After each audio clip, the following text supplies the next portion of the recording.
Everyone, hello বন্ধুরা, তোমরা সবাই কেমন আছো? আশা করি তোমরা সবাই খুব ভালো আছো। আমরাও ভালো আছি। তো দেখতেই পারছো আমার ছেলেকে আইসক্রিম খেতে ব্যস্ত। অনেক দিন পর পাপাকে দেখেছে, খুবই খুশি। আর তার সাথে তো আইসক্রিম পেয়েছে, আরও বেশি খুশি। পাপাকে খাইয়ে দিচ্ছে, ও খাচ্ছে।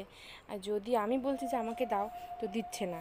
ওর মামুও গেছে দোকানে, দোকানে গেছে। এই প্রচণ্ড গরম, কিন্তু এইদিকে প্রচণ্ড গরম। তো তোমরা জানোই যারা কোচবিহারে, আলিপুরদুয়ারে কীরকম গরম। আর এই যে দেখো কষা কষা পাঁঠার মাংস। আমার হাজব্যান্ড আবার কি করে, ও না মাংস খেলে, যে মাংসই খাক, ঝোল খেতে চায় না। পাঁঠার মাংস আমরা কি খাই, ঝোল খাই, কিন্তু ও ঝোল খেতে যাবে না। ওকে কষা কষা লাগবে, একদম মাখা মাখা টাইপের। তো দুপুরবেলা এদিকে এবার ভাইও খেতে বসে আছে, ভাইয়ের সাথে যেহেতু বাজারে গেছে। তো খাওয়া দাওয়া করে তারপরে আমরা আবার ওই যে বলেছিলাম মামি শাশুড়ি মারা গেছে, ওর মামি শাশুড়ির কাজ আছে, শ্রাদ্ধ হয় না যে, ওই শ্রাদ্ধ আছে, এই কারণে আমরা ওই বাড়িতে গেছি। আর এদিকে দেখো উল্টা রথ এই যে এখন নিয়ে যাচ্ছে, যেখানে জগন্নাথদেবের মন্দির, সেখানে রথটাকে। তারপরে এই যে শ্রাদ্ধের বাড়ির জন্য কিছু কেনাকাটা করলাম বাজারে। তো এই দাদার দোকানে আমরা যদি বানেশ্বরের দিকে বাজার করি, তো ওই দাদার দোকান থেকেই করি। তো ওই ওই শ্রাদ্ধের বাড়ির জন্য কিছু আর কি জিনিস কেনাকাটি করলাম। আর তারপরে দেখো এই যে গেট পড়ে গেছে। আর এই গেটটা এত বাজে একটা গেট, বেশিরভাগ টাইমেই পড়ে থাকে, এরকম অনেকক্ষণ। আর পড়ে থাকলো তো থাকলো, প্রচুর টাইম লাগে ট্রেন যেতে। তো তারপরে তো ওই যে দেখো শ্রাদ্ধের বাড়িতে আমরা গেছি।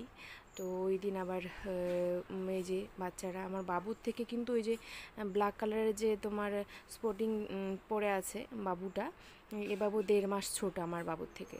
তো ছোটো বাচ্চা দেখেছে না, খুবই খুশি আমার ছেলে, ওদের সাথে তো খেললো। তারপরে এই যে দেখো খাওয়া দাওয়া রাত্রেবেলা ওইদিকে নিরামিষ খেয়ে তারপরে আবার ওদের বাড়িতে ওখানে আমার তিনটা মামা শ্বশুরের বাড়ি। তো খাওয়া দাওয়া করে এসেছিলাম রাত্রেবেলার দিকে। তারপরে এই যে তোমরা এই জামাইবাবুকে তো তোমরা আগেই দেখেছো, জামাইবাবুকে তোমরা চেনো। আর এই যে এই দিদিটার হাজব্যান্ড বর, এদের বাড়ি হচ্ছে শিলিগুড়িতে। তো এই দিদিটাও কিন্তু খুব ভালো। এই দিদি কিন্তু কথা বলতে পারে না, ইশারা করে কথা বলতে হয় এই দিদিটাকে। আর জামাইবাবু তো তোমরা দেখেছো কীরকম রোমান্টিক মানুষ, শৌখিন, প্রচুর শৌখিন মানুষ।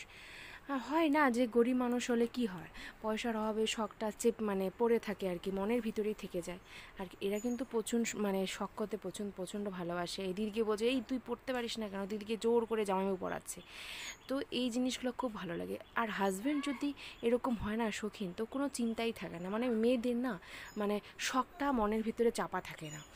এই হচ্ছে ব্যাপার। তো এই দেখো এখন আমার হাজব্যান্ড বলছে যে যাও তোমরা তোমাদেরকে ফটো তুলি, ওই দিকে যাও। আমি বললাম যাও তাহলে ফুলের গাছগুলোর ওই দিকে যাও, এটা উঠানের মধ্যে। এই দেখো হাত ধরে ধরে।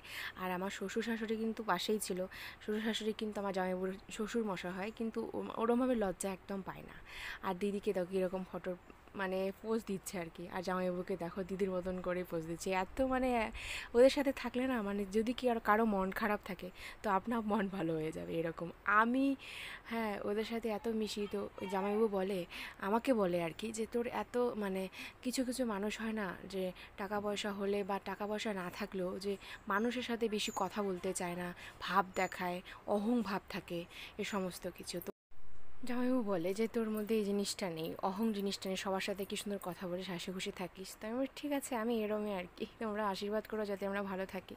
তো যাওয়ার সময় এই যে আমাদেরকে টাটা করছে, খুবই ভালো। তো ঠিক আছে বন্ধুরা, আজকের ব্লগ এই পর্যন্তই।